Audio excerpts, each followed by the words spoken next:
Hey folks, Matt from artoftheimage.com.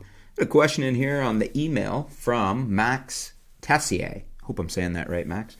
He says, "Hi Matt, I'm a big fan of your YouTube channel. Thanks for all that nice content. I own a Nikon D5500 with the kit lens, 18 to 55 VR2, and I also have the 35 f1.8G. I'm not a professional, but I like photography a lot and like good gear. I shoot family, friends, events, portraits, and I take tons of pictures when I'm traveling. I like to use 35 f1.8G for indoor events in low light. It's just wide enough and it's good to keep the ISO low.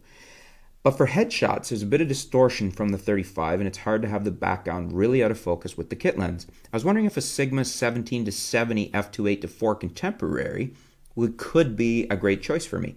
I often found 55 a little short for a travel walk-around lens. 70 would be a bit better. For headshots, do you think the background would be a lot more blurred at 70 f4 than at 55 f5.6? Do you think it might be the lens for me, or is it just a slightly better kit lens? Any other recommendation? Thanks a lot for your input, Max." Well, Max, thanks for your question. It's an interesting question because I think it's going to come down to preference. Because the short answer is yeah, you should be able to get a more blurred background at 70 at f4, and also dependent upon your distance to subject, than you would at 55 at 5.6. But is it going to be enough for you to make that much of a difference? I would shoot that lens over the 18 to 55 VR2. The 17 to 70 f2.8-4 is a very nice lens. I basically use it as a constant aperture at f4, and I would prefer the greater range, just a smidge on the wider end, and it gives you that extra 15 mil on the long end. So for me, it's kind of a no-brainer. I would go for that. At 70 mil, bear in mind you're also getting a longer lens, so you're getting a little more compression. So that combination of a little more compression with the wider aperture is going to be, I think, significantly different, significantly better than the 55 f5.6. Is it going to be drastic? Is it going to be something like an f1.2? No.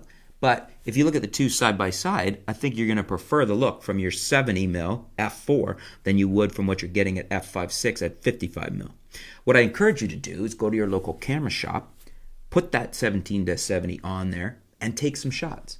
Just use your salesman if you want, or an item in the store, whatever. Bring in a friend, bring in somebody to shoot, and do some headshots right there.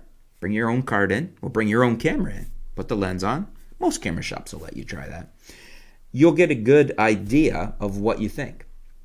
Conversely, you can also take that lens and you can shoot it at 55 at 5.6. So you can do some comparison shots with the same lens, and you don't have to swap lenses to see what you think.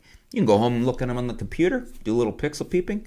Then you'll be educated as far as you'll have been able to look at the results from your own shooting on your own camera and make your decision and see if it's enough for you. If it's not, then you might want, for me, the 50mm f1.8G I find very nice as a portrait lens on a DX camera like your D5500.